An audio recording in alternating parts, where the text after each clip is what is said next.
Buenos días, amada iglesia.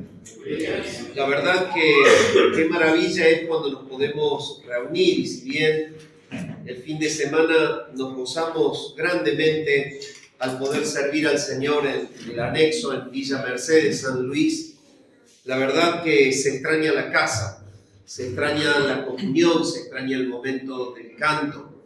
Estábamos una parte allá y otra parte acá y es algo bueno sentir eso. Sabemos que nos vemos el miércoles, que volvemos a la reunión de estudio, pero lo que a mí me preocuparía sería que estuviésemos separados sin sentir nada. Eso me haría orar de una forma distinta. Pero lo que vemos es que, a pesar de estar distanciados solo un fin de semana, el vínculo del Espíritu Santo, la comunión del Espíritu Santo nos hace sentir la distancia. Les invito en esta mañana a que abran sus Biblias en la carta a los Hebreos. Saben que estamos siguiendo con el estudio de esta carta a los Hebreos, y hemos visto cosas maravillosas en ella que son realmente reconfortantes y edificantes, y en esta mañana vamos a ver muchas más. Habíamos terminado de considerar el capítulo 2 en el último sermón que correspondía a esta serie, y ahora nos toca ver el capítulo 3 y vamos a analizar el párrafo que se extiende desde el versículo 1 al versículo 6. Les invito que lean en la Escritura este párrafo. Dice: por tanto, hermanos santos, participantes del llamamiento celestial, considerad al apóstol y sumo sacerdote de nuestra profesión, Cristo Jesús, el cual es fiel al que le constituyó, como también lo fue Moisés en toda la casa de Dios. Porque de tanto mayor gloria que Moisés, es estimado digno cuanto tiene mayor honra que la casa el que la hizo. Porque toda casa es hecha por alguno, pero el que hizo todas las cosas es Dios.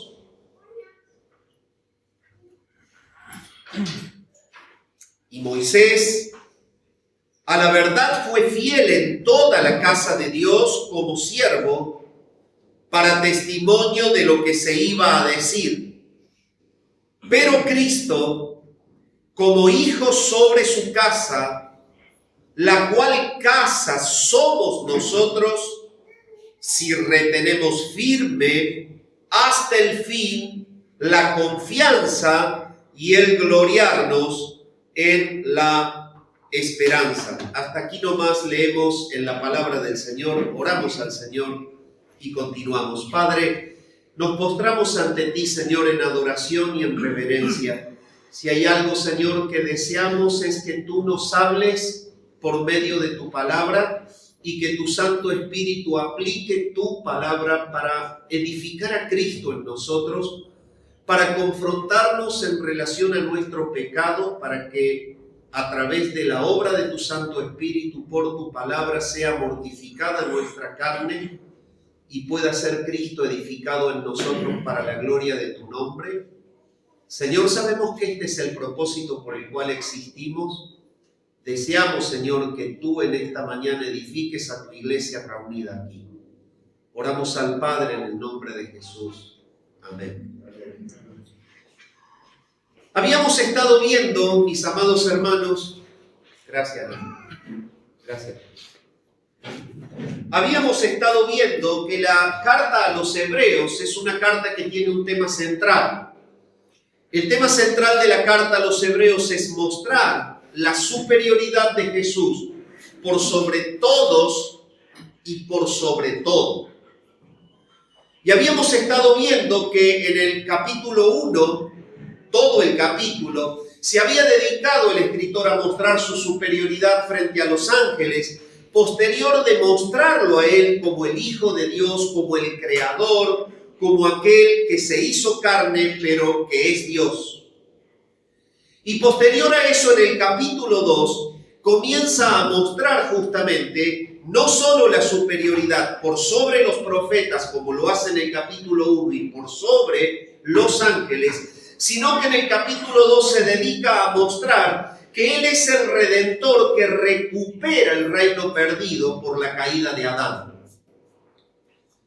En el capítulo 3 el enfoque es distinto, continúa el escritor mostrando su superioridad, pero ahora se va a enfocar puntualmente en un mensaje a los creyentes judíos de la iglesia congregada en donde la carta se leyó y que estaban muy enfocados en Moisés y en las prácticas antiguas del judaísmo. Entonces, lo que va a hacer el escritor es continuar el tema del libro, pero enfocados en mostrar la superioridad de Jesús frente a Moisés. Entonces, el sermón que vamos a ver hoy se titula Cristo es superior a Moisés.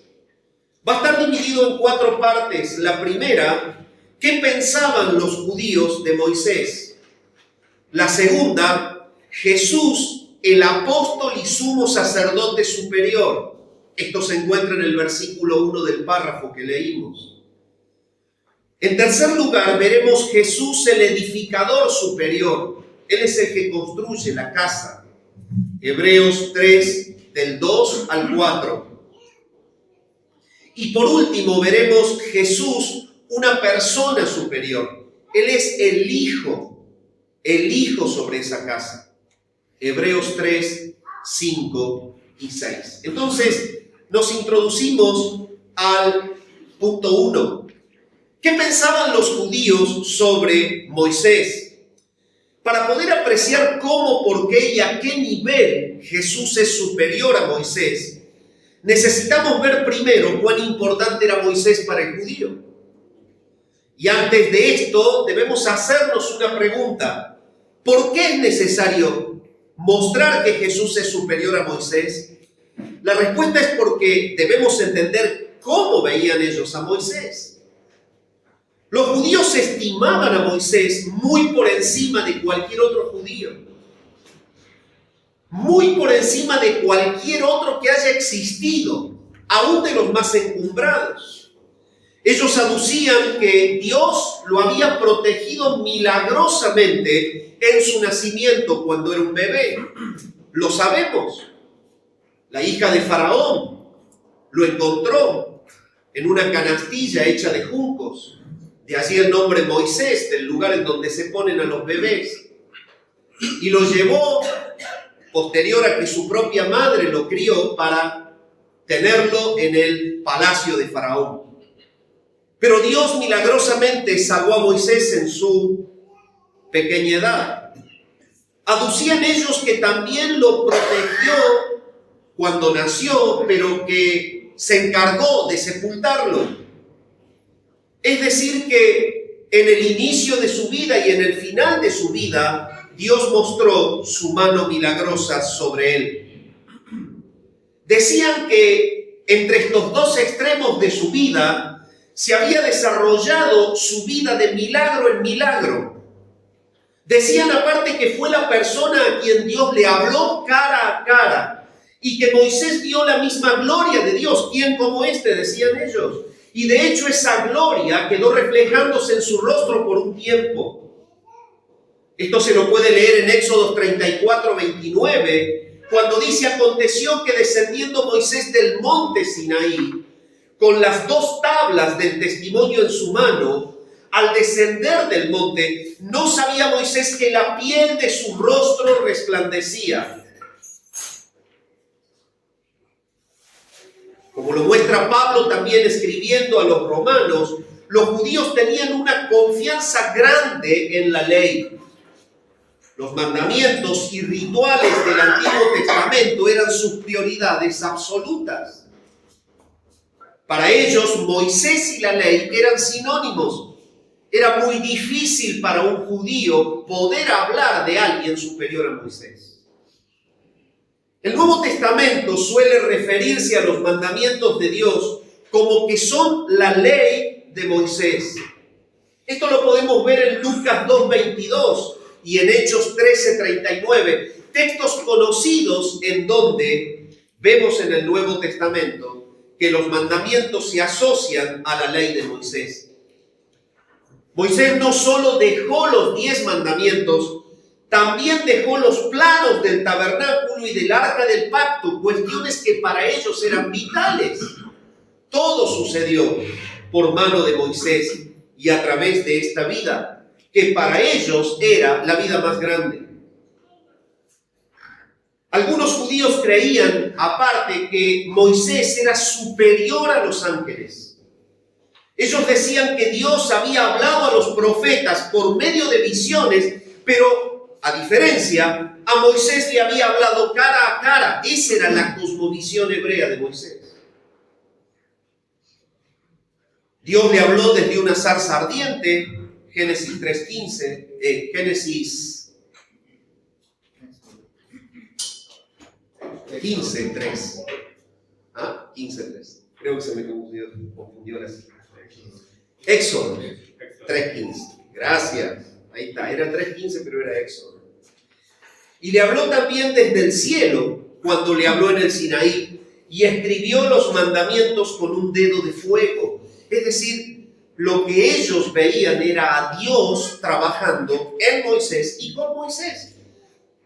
Por lo tanto, era muy difícil que ellos comprendiesen que había alguien superior a Moisés. Y este es el propósito por el cual el escritor a los hebreos muestra en este párrafo la superioridad de Jesús para con Moisés. Ellos aseveraban que Moisés era por sobre todos los demás el hombre de Dios. Y sin embargo, y a pesar de todo lo dicho, el escritor llama por el Espíritu Santo a los lectores judíos a mirar a Jesús.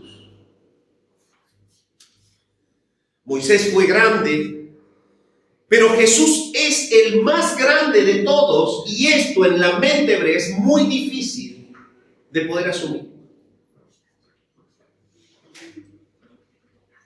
El Espíritu Santo revela entonces en el párrafo que estamos estudiando 3 aspectos que el Espíritu Santo recalca de la superioridad de Jesús. El primero de ellos es que Jesús es mayor a Moisés en su oficio como apóstol y sumo sacerdote. El segundo es que Jesús es mayor a Moisés en su obra, porque Él es el constructor propio de la casa espiritual. Y en tercer lugar, el autor muestra que Jesús es mayor a Moisés en su persona, pues Él es el Hijo de Dios. Moisés es un ser creado, pero Jesús es Dios.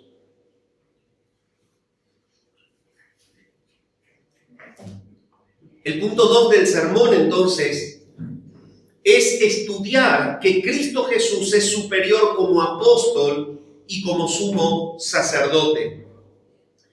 Vuélvalo a leer usted en el versículo 1.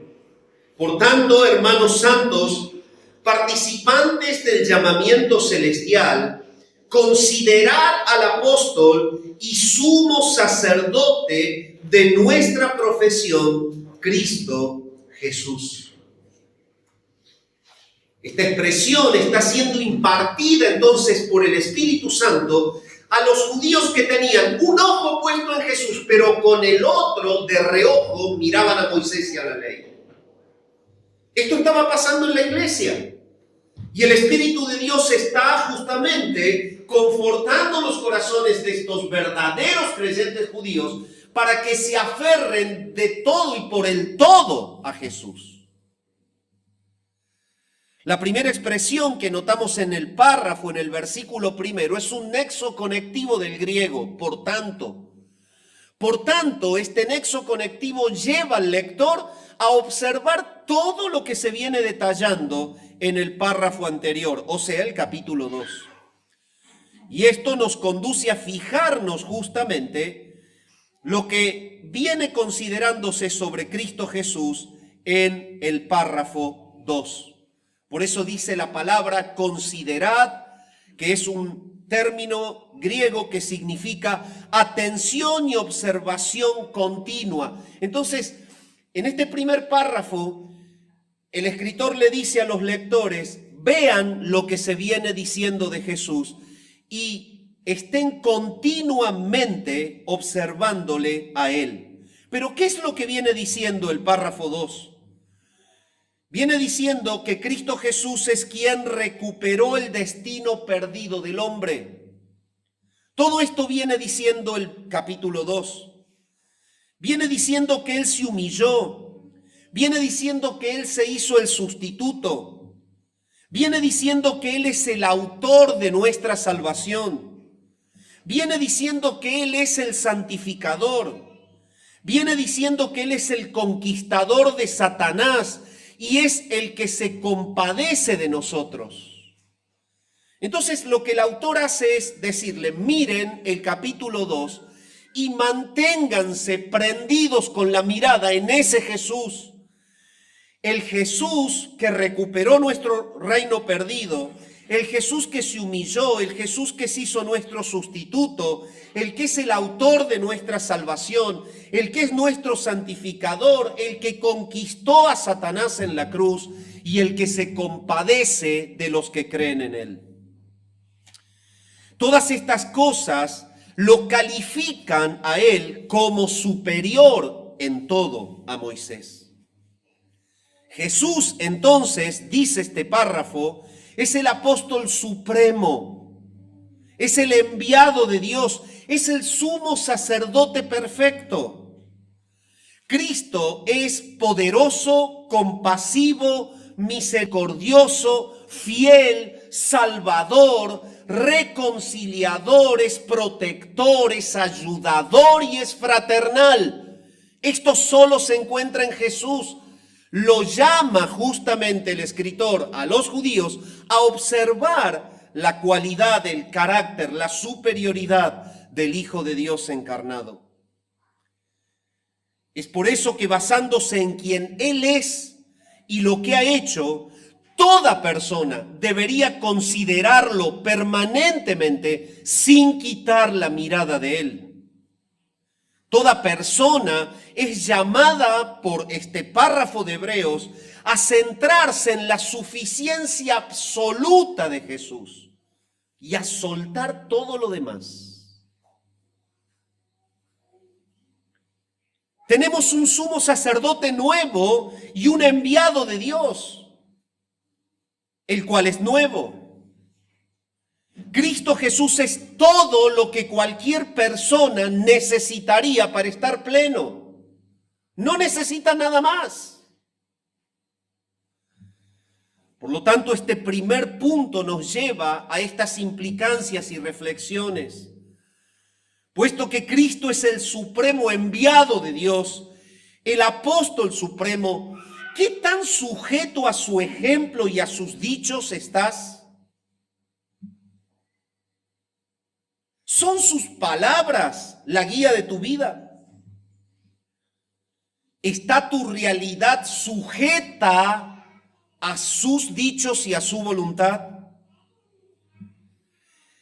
Puesto que Cristo es el supremo sumo sacerdote, recurres permanentemente a Él para confesar tus pecados, para descargar en Él tus cargas.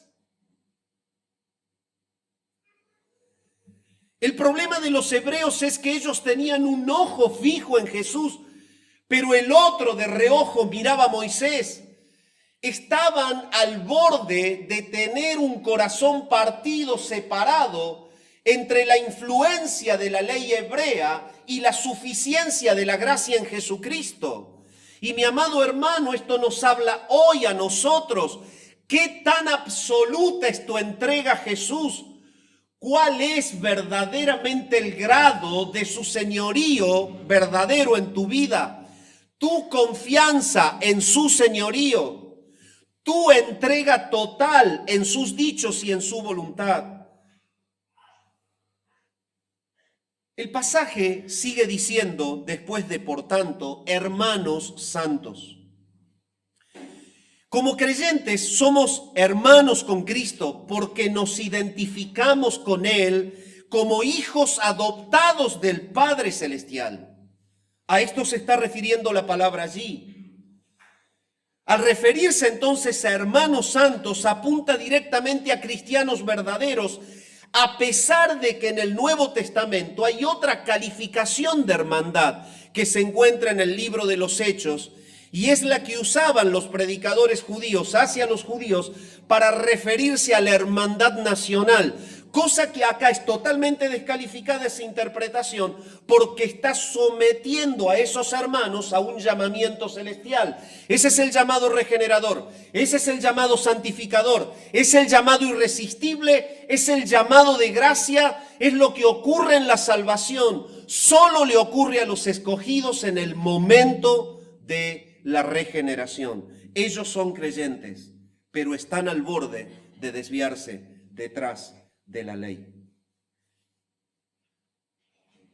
El escritor viene diciendo cuando expresa, porque el que santifica y los que son santificados de uno son todos, por lo cual no se avergüenza de llamarlos hermanos.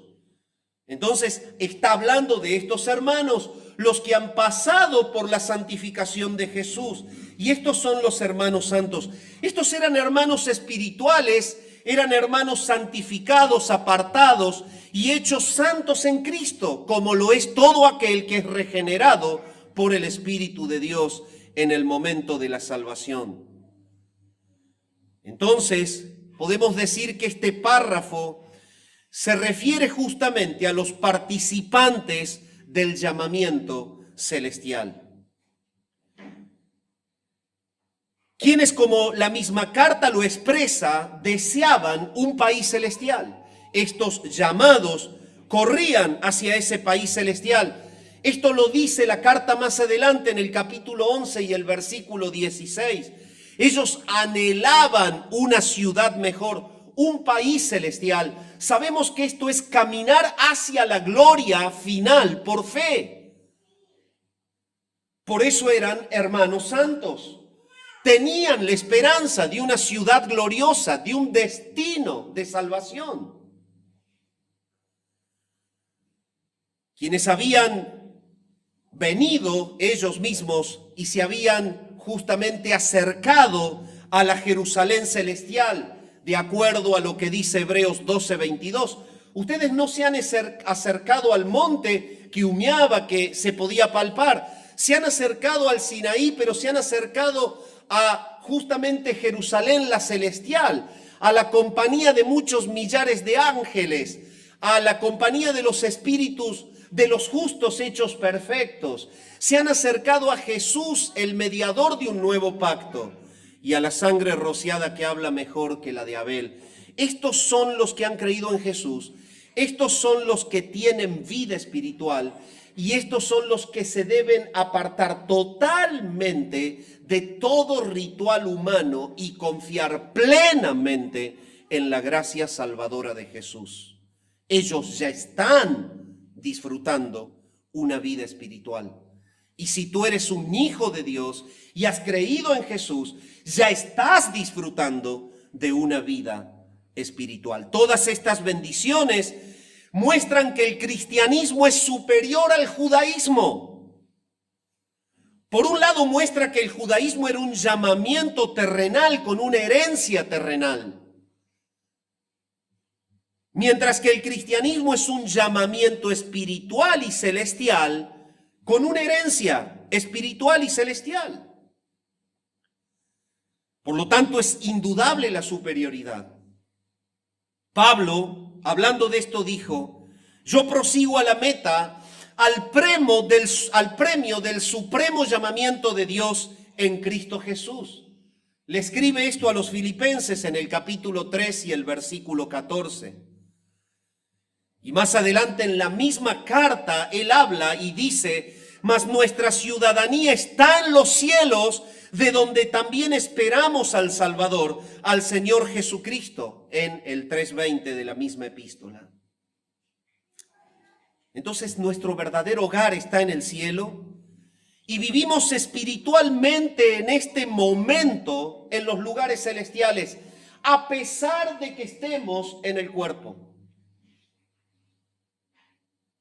Efesios, el capítulo 1, el versículo 3 dice: bendito sea el Dios y Padre de nuestro Señor Jesucristo, que nos bendijo con toda bendición espiritual en los lugares celestiales en Cristo Jesús. Mi amado hermano, por más de que tú estés en el cuerpo, tu vida está en Cristo, ligada a la bendición en esos lugares celestiales.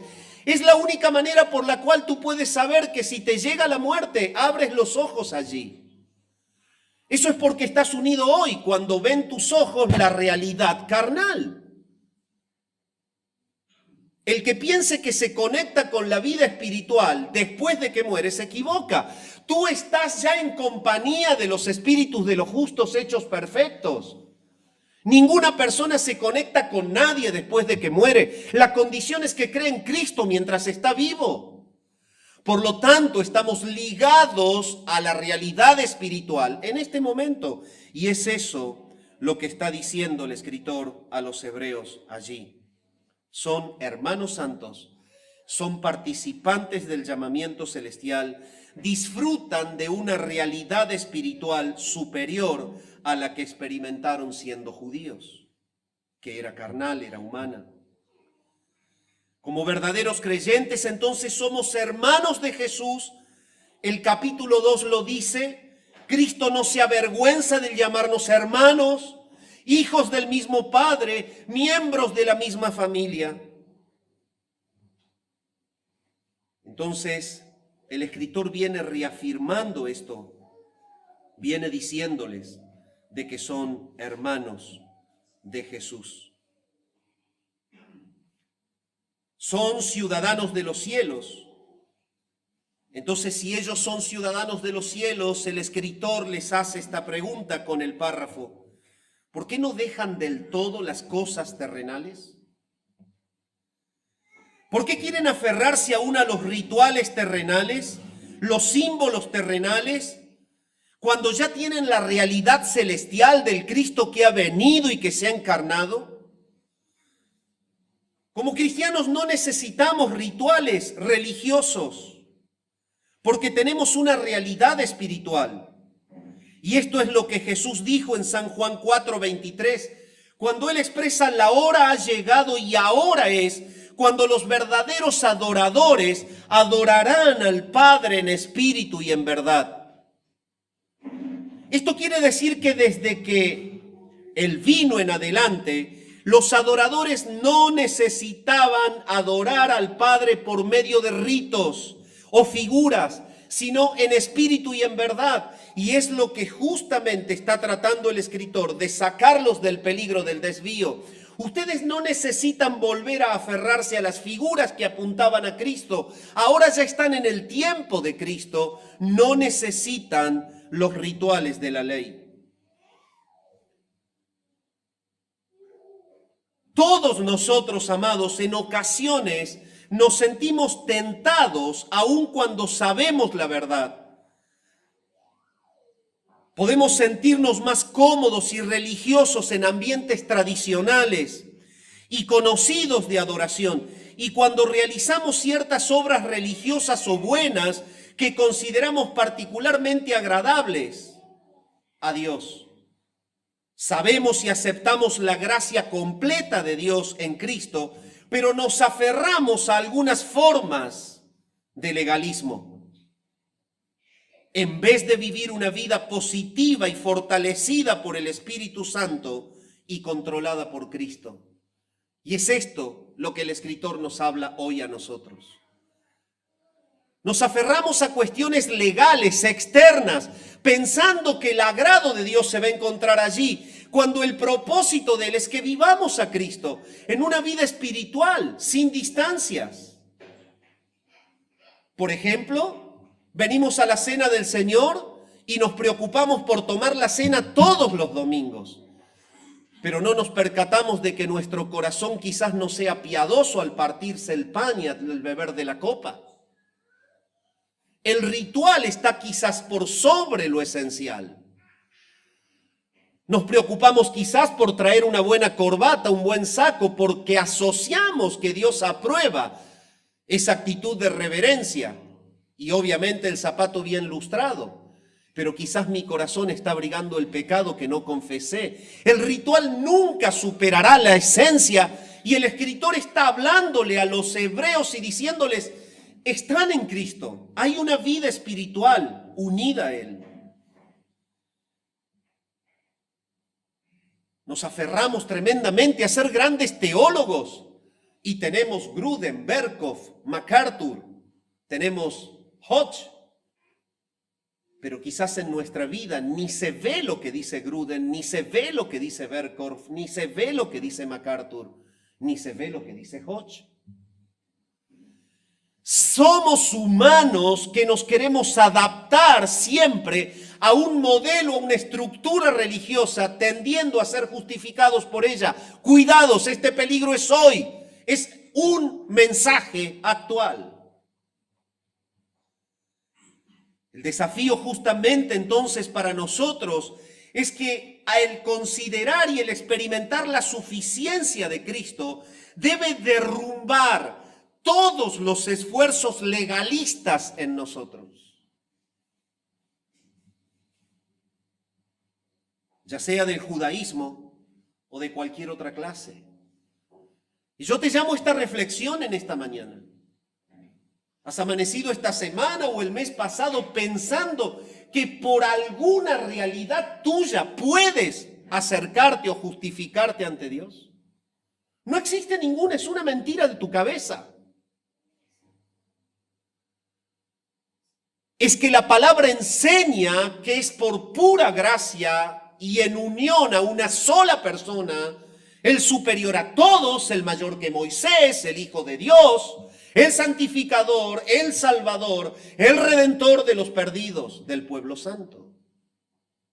Es por gracia, es solo porque Él murió y porque el Padre en su muerte quiere justificarte. Es por gracia. ¿Qué esfuerzo haces? Esto puede ser interpretado de esta manera. Muchos creyentes están en esfuerzos y corren detrás de las obras y de las actividades y de actitudes en donde se pone sudor, dinero, vehículo y todo lo que puedas pensar. Pero en el fondo del corazón, estas acciones son hechas no desvinculadas de un premio, sino para alcanzar alguna gloria. Esto es estar aferrados a estructuras legalistas también. En tanto y en cuanto la intencionalidad del corazón no es absolutamente santa, cuidado con lo que haces. Y el escritor está sacudiendo la solapa del pueblo hebreo y diciéndole, cuidado, están en Cristo, hay una vida espiritual, ya están unidos al cielo, a pesar de que Dios los tenga en el cuerpo. Los tiene en el cuerpo para mostrar el cielo en la tierra,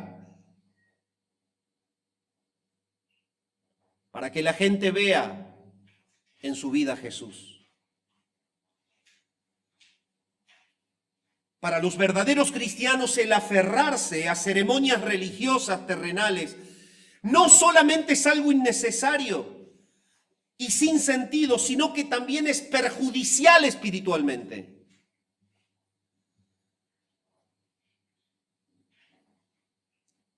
Hacerlo nos estorba en experimentar la plenitud de nuestra relación con Dios y de permitirnos seguirle con la fidelidad de vida. Tales cosas se comportan como barreras y no como medios de gracia para la bendición. Puesto que los creyentes tienen parte en la naturaleza justa de Cristo y su llamamiento celestial, ellos viven o vivimos una experiencia celestial. Porque vivimos una existencia celestial. El autor está llevándonos a observar que la oración es superior a las cosas hechas, que revisar la intencionalidad del corazón es más productivo que invertir la energía en la acción. Y esto no quiere decir de que no seamos cristianos proactivos, quiere decir que seamos cristianos proactivos para la gloria de Dios y no para nuestra grandeza. Las estructuras religiosas condenan nuestra vida espiritual. No seas más cristiano por cómo te vistes, no seas más cristiano por cómo vienes a la iglesia. Seas más cristiano cuando en tu corazón está más formado el carácter de Jesús. Debemos, por lo tanto, concentrarnos en esa naturaleza y existencia celestial y no en la terrenal. No solamente los no salvos necesitan considerar a Jesús, los creyentes, no importa cuán maduros sean, también necesitamos estar considerándolo permanentemente. En todas las cosas que hagamos.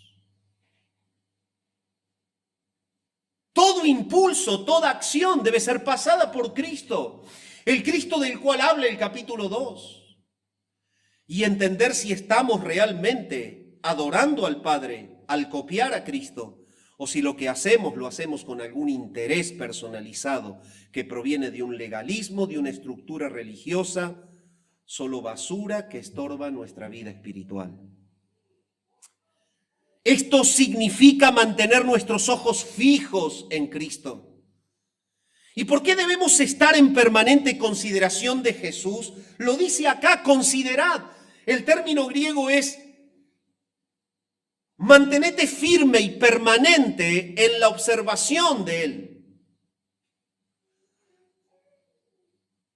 Siendo que somos cristianos y que ya estamos en Él y nos identificamos con Él, ¿por qué hay tanta necesidad de que estemos fijos con nuestros ojos en Él? La respuesta es una sola, simplemente porque todos nosotros estamos lejos de descubrir completamente la gloria de su persona. Toda su belleza, todo lo que Él es. No nos alcanzará la vida para poder entender y descubrir las profundidades de su carácter, la hermosura de su ser. Estar fijos en Él es solo alimentarnos un poco en toda la vida de todo lo que podríamos llegar a ver y no vamos a ver hasta que seamos glorificados. Pero la hermosura de Jesús, la profundidad de Jesús, lo que tú puedes hallar en la consideración de Él, todo lo que puedas absorber de Él, no alcanza a absorber todo lo que Él es.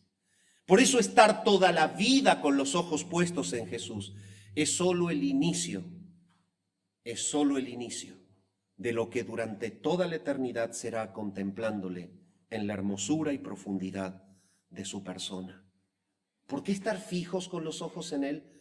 ¿Es que tú crees que porque leíste Romanos una vez? Como hace poco me encontré con una persona y estaba totalmente tranquila porque él en su vida había estudiado la epístola a los Romanos, pero no sabía lo que decía Malaquías, tampoco Ageo, no sabía lo que decía Éxodo ni Génesis, ni tampoco sabía lo que decía la Biblia.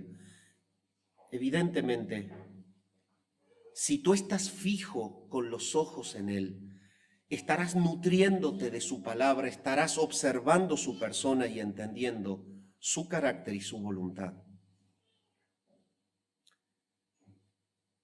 Así el Espíritu nos dice hoy, como aquellos primeros cristianos, miren a Jesús, mantengan la mirada fija en Él y no se desvíen en mirar a los rituales, tampoco se desvíen en mirar a los problemas que los agobian.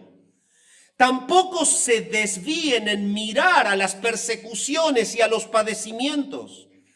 Manténganse considerando a Jesús. No necesitan a nadie más que a Él. Pablo, siendo el gran apóstol y un real modelo de cristiano, él le decía al escribir a los filipenses, a fin de conocerle y el poder de su resurrección y la participación de sus padecimientos, llegando a ser semejantes a Él en su muerte. Pero Él mismo dice, por más que yo ya sea un cristiano maduro, no que lo haya alcanzado ya, ni que ya sea perfecto. Y este término es completo. Yo todavía no estoy completo, yo todavía no estoy perfecto, yo sigo con mi mirada puesta en Jesús. Por eso él dice, sino que prosigo por ver si logro asir aquello para lo cual fui también asido por Cristo Jesús. Pablo se encuentra vinculado a un propósito de redención y entiende que toda su vida es una vida inclinada solo a que Cristo sea formado en él y a que él pueda mostrar a Cristo a los demás. La razón por la que muchos cristianos se sienten débiles y preocupados es que dejan de considerar a Cristo. Este es el secreto de la angustia, de la tristeza, de la depresión, del hastío de la vida y de cuantas cosas experimentan muchos. Es que dejan de considerar a Cristo. Y de esta manera no hacen suyas sus fuerzas. Tampoco se hace propia su tranquilidad y su guía. El Espíritu Santo nos dice hoy a todos los creyentes, considerad a Cristo Jesús. Cuando tu vida se torna difícil, cuando los problemas te desbordan, cuando parecen no tener solución, todo parece salir mal. Cuando la desilusión y la depresión se vuelven tus compañeros normales y cuando la tentación aparenta ser irresistible, pone tu mirada en Jesús, manténela allí intensamente, fijamente, hasta que Él comience a revelarse con todo su poder glorioso ante tus propios ojos. No es que Jesús no esté, no es que Jesús no actúe, es que el creyente se mantiene a distancia del Cristo real.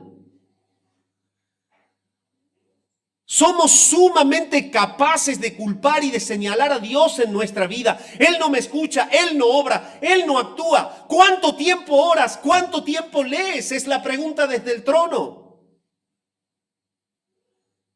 Mantente con tus ojos fijos en Él hasta que comiences a ver su gloria manifestada en tu vida. Él es real. Jesús lo dijo, aprended de mí en San Mateo 11:29. Él no dijo, aprendan acerca de mí. Al menos no lo hizo en esta cita. Él dice, aprendan de mí. Esto no es otra cosa que enclavar nuestra mirada y nutrirnos de su ejemplo. Él, siendo Dios, ocupó horas de su vida, de madrugada, orando al Padre. Pero pretendemos enfrentar la vida sin orar. Él, siendo Dios, enfrentó a Satanás con la palabra. Los cristianos llenan el espacio de la biblioteca con una Biblia cerrada día tras día. Jesús dijo, aprended de mí. ¿Disfrutamos cada día del Señor? ¿Puedes decirle al Señor en oración, tu comunión y tu presencia son maravillosas para mí? ¿Se lo puedes decir hoy? Si usted quiere disfrutar a Jesús, usted debe quedarse allí con Él hasta aprender a disfrutarlo. El problema no está en Jesús. El problema no está en la realidad. El problema está en la superficialidad cristiana.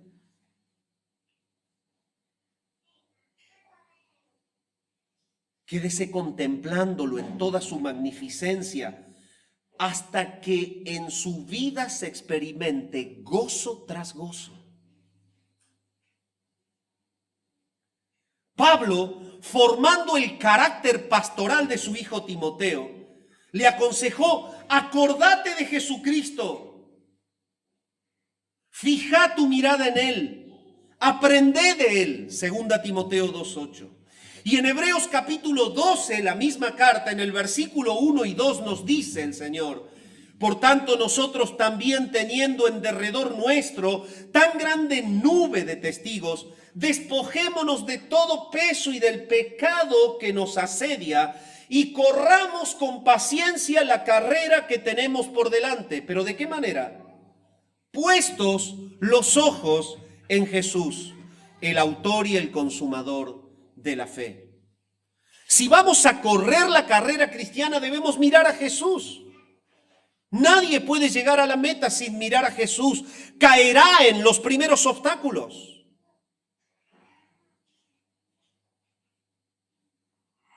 Por eso el escritor nos llama a fijar nuestra mirada en su apostolado superior. Él nos dice: considerad al apóstol y sumo sacerdote de nuestra profesión.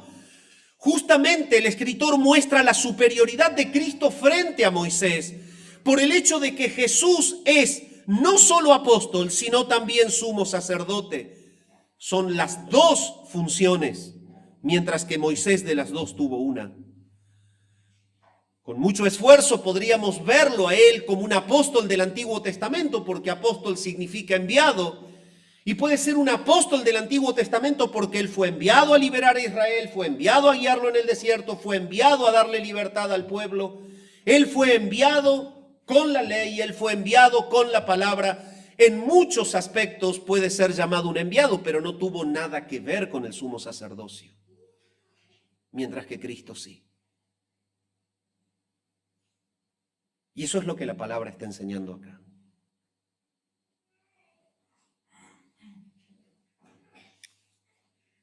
Aun cuando se considera Jesús en su oficio de apóstol, se ve su superioridad, puesto que trajo un nuevo y mejor pacto, siendo él mismo la garantía por su sacrificio de sangre de la eficacia de ese pacto.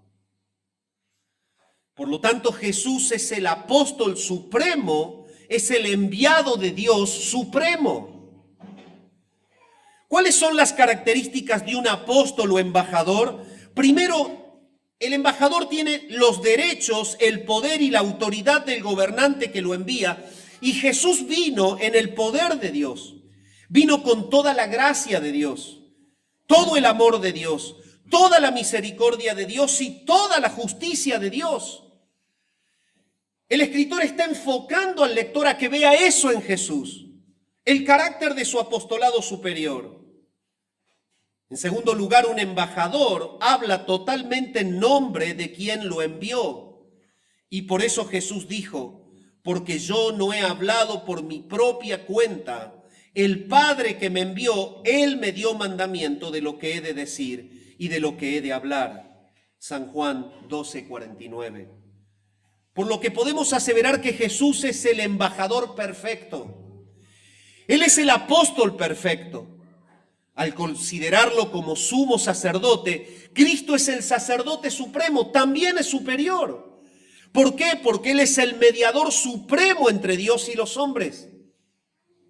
Moisés pudo guiar al pueblo, pero el pueblo tuvo que enfrentarse siempre a Dios.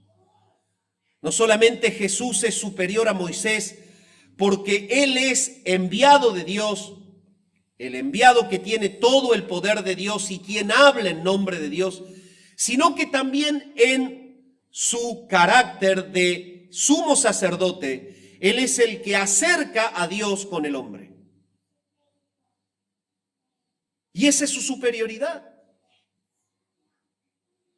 Cristo lleva a Dios a los hombres escogidos en el mismo momento en que se constituye el camino para que los escogidos vuelvan al Padre.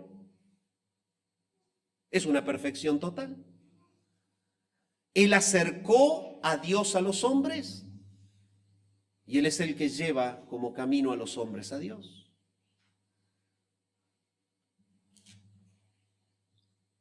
Y en esta mañana yo quisiera preguntar en este lugar si verdaderamente Jesús es tu sumo sacerdote hoy, es tu Señor hoy. Si Él es el que ha perdonado tus pecados, si Él es el que realmente es tu Salvador y Señor hoy, si Cristo es para ti el Redentor enviado del cielo, que ha pagado tu deuda en la cruz, que ha conseguido la justicia perfecta en la cruz, ¿es Él hoy tu sumo sacerdote? ¿Es el que te liga a Dios? ¿Es el que te conecta con Él? ¿O Dios para ti es solo un concepto mental acompañado de un corazón muerto? En tercer lugar, Cristo es superior por sus obras. La palabra nos dice justamente en el versículo 2 y al 4 lo siguiente, lo puedes cotejar. El cual es fiel al que le constituyó, como también lo fue Moisés en toda la casa de Dios.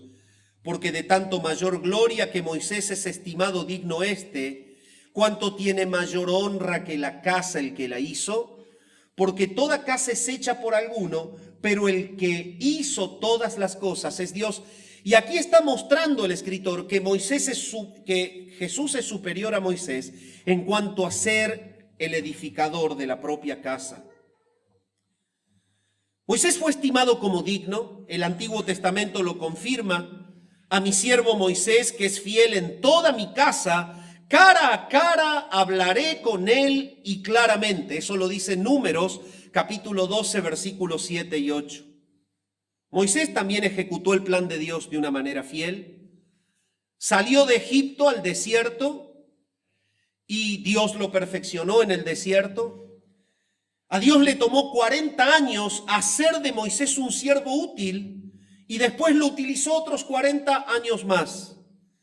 Como siervo de Dios, él sacó fielmente al pueblo de Israel de Egipto. A pesar de que tuvo caídas y a pesar de que tuvo fallas, el Antiguo Testamento lo toma como un siervo que fue fiel. Él golpeó la roca 2 veces en cambio de hablar. Y él perdió justamente el entrar en la tierra porque había fallado a Dios.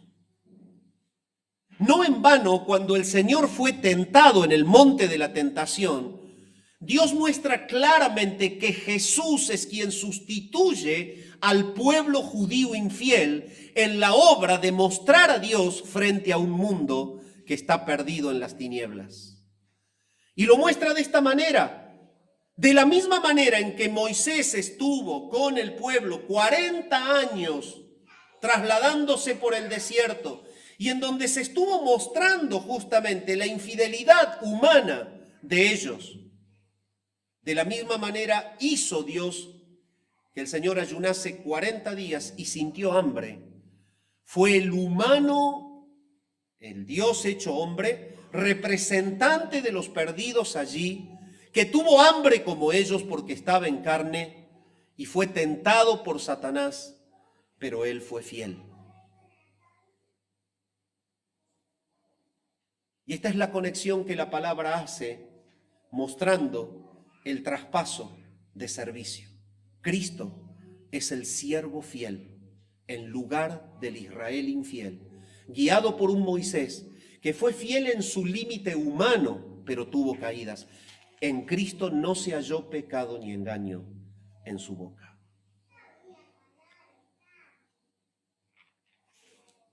La mayor parte del tiempo de su ministerio Moisés fue fiel, no siempre. Y el Espíritu Santo enfatiza aquí su fidelidad.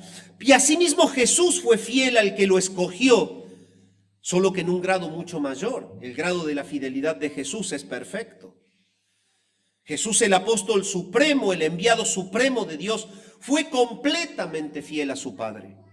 Jesús aclaró este concepto cuando expresó: el que habla por su propia cuenta, su propia gloria busca, pero el que busca la gloria del que le envió, este es verdadero y no hay en él injusticia. Esto se encuentra en San Juan 7:18. En otras palabras, Jesús dijo: saben que soy un apóstol verdadero, porque no busco mi propia gloria, sino la gloria del que me envió. Desde la niñez estuvo siempre en los negocios de su padre, porque el que me envió, dice él, conmigo está. No me ha dejado solo el Padre, porque yo hago siempre lo que a él le agrada. También dice en la palabra, yo te he glorificado en la tierra, he acabado la obra que me diste que hiciese. Ahora pues, Padre, glorifícame tú para contigo, al lado tuyo, con aquella gloria que tuve contigo antes que el mundo fuese. Dos escrituras de Juan, capítulo 8, versículo 29, y el capítulo 17, versículo 4 y 5. Jesús hizo siempre la voluntad de su Padre de una manera perfecta. Es superior. Por eso el escritor hace alusión a que Jesús fue confiable en su labor de edificar su casa. Noten ustedes que tanto en el hebreo como en el griego, que es oikos, casa, significa familia. Por eso es que usted va a leer muchas veces cuando se refiere a la descendencia de alguien, se habla de su casa. No se habla de la estructura del techo y de las paredes, se habla de la familia. Se refiere a personas, no edificios. Entonces, Cristo Jesús fue fiel en la construcción de su casa, que es la iglesia. Así que ya no somos extranjeros, dice Efesios 2:19. No somos advenedizos, somos conciudadanos de los santos y miembros de la familia de Dios. Él, en su obra perfecta, construyó una casa espiritual real. Por eso Pedro lo declara así cuando dice, acercándoos a él piedra viva, desechada ciertamente por los hombres, mas para Dios escogida y preciosa. Vosotros también, como piedras vivas, sed edificados como casa espiritual. Primera Pedro 2, 4 y 5. Pablo escribe que somos una casa edificada por él. Pedro escribe que somos una casa espiritual edificada por él. Es porque Cristo es superior. Él fue quien edificó de manera perfecta esta casa espiritual. Somos entonces la nueva casa. Es el lugar en donde habita Dios. Esto tiene toda una connotación teológica con el bautismo del Espíritu y con la presencia del Espíritu como sello. Somos casa espiritual. Y Jesús no solo fue fiel en construirla, es fiel también en protegerla y guiarla. Así como los creyentes del Antiguo Testamento se llamaban casa de Moisés, en el nuevo pacto, los creyentes se llaman casa de Cristo. Y como Moisés fue fiel a la casa terrenal, Jesús fue perfectamente fiel a la casa celestial. Y al finalizar su ministerio, Jesús pudo decirle a su Padre, yo te he glorificado en la tierra, he acabado. Esto es un término impetuoso del griego. Hay una finalización completa y de manera perfecta del encargo de la redención. No hay fallas en su obra, no hay fallas en su labor. Ha logrado el objetivo que el Padre le encargó. He acabado la obra que me diste que hiciese, San Juan 17:4. Amados, Cristo es el constructor perfecto de su casa. Esta casa espiritual son todos aquellos que creen en Él. Las implicancias, Cristo Jesús es para ti hoy ejemplo de fidelidad a pesar del sufrimiento. El construir en la casa llevó el encarnarse, el padecer, el dejar la gloria. Sin embargo, Él fue fiel al encargo. Mi amado hermano, si tus ojos están firmes en Jesús, no solamente que recurrirás a Él para el perdón de los pecados, no solamente que recurrirás a Él para obtener las fuerzas de Él y atravesar las pruebas de la vida, no solamente que recurrirás a Él fijando tus ojos en Él para soportar y triunfar frente a la tentación, sino que también debe ser Él tu ejemplo de fidelidad a pesar del sufrimiento. ¿Qué haces para el reino? ¿Cuánto copias y vives el ejemplo de Jesús dándolo todo por expandir su reino? ¿Cuánto mides de lo que das? ¿Das para cobrarle a Él lo que diste? Él es fiel en construir la casa, lo hizo de una manera perfecta y Él dice, fijen sus ojos en mí. Como casa espiritual, ¿te aseguras de reflejar la presencia de Dios en medio del entorno en que te mueves? ¿Es verdaderamente tu casa un reflejo de su presencia? En cuarto lugar, y para terminar, Jesús es superior en persona. Él es el Hijo. Y esto lo podemos ver en los dos últimos versículos, el 5 y el 6. Y Moisés a la verdad fue fiel en toda la casa de Dios como siervo, para testimonio de lo que se iba a decir. Pero Cristo como Hijo sobre su casa, la cual casa somos nosotros, si retenemos firme hasta el fin la confianza y el gloriarnos en la esperanza. Este pasaje es clave para entender la superioridad de Cristo sobre Moisés. En el mismo párrafo el escritor muestra que Moisés es siervo en su persona, mientras que muestra a Cristo como el Hijo en su propia casa.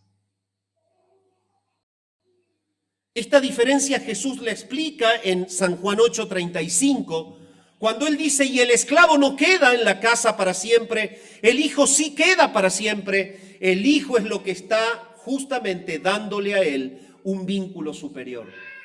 Él es eterno, Él es el escogido por el Padre para ser la roca inconmovible de los siglos. Él es donde se apoya la casa, Él es el que la edifica, yo edificaré mi iglesia. Él es la cabeza, el que la guía, Cristo es la cabeza de la iglesia. Él es el que la sostiene hasta la eternidad. Él es Hijo sobre su casa. Moisés fue un mayordomo fiel sobre su casa, mientras que Jesús fue el constructor de la casa. Y fue fiel en su labor, pues era Dios Hijo.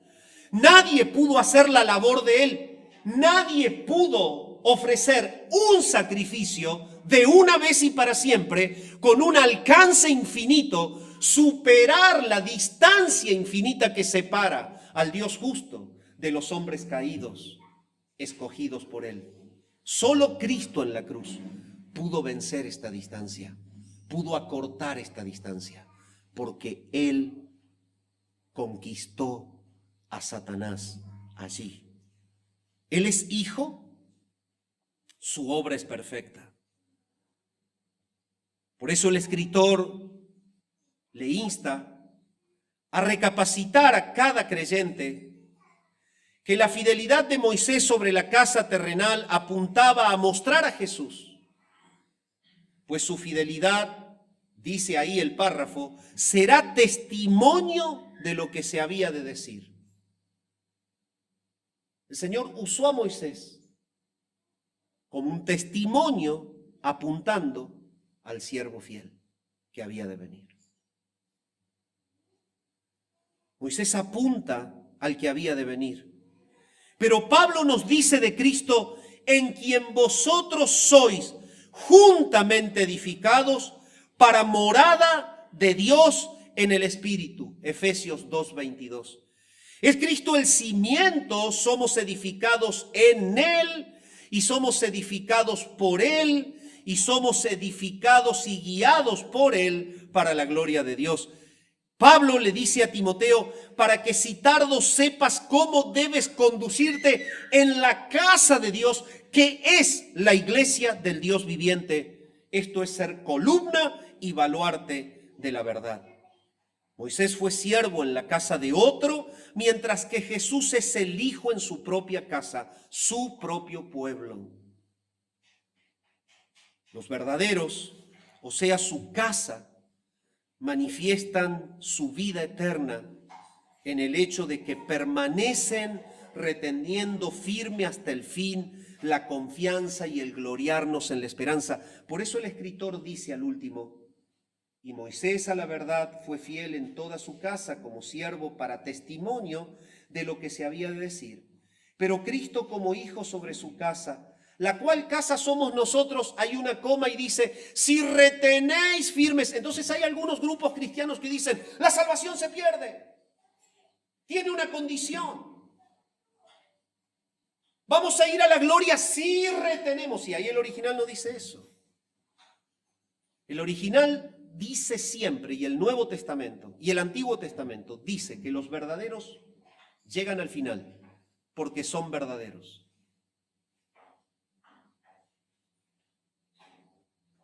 La salvación produce en la persona fidelidad. Es fruto del Espíritu.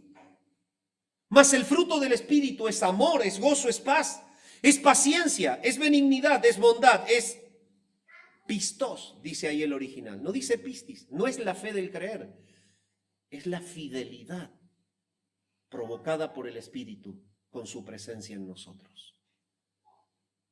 Por lo tanto, el verdadero salvo permanecerá firme hasta el fin, guardando la confianza que le trae la fe en Cristo y viviendo el gozo de la esperanza venidera, la gloria final. Porque es fiel. ¿Y por qué es fiel? Porque es verdadero. ¿Y porque es verdadero es fiel? ¿Y porque es fiel es verdadero?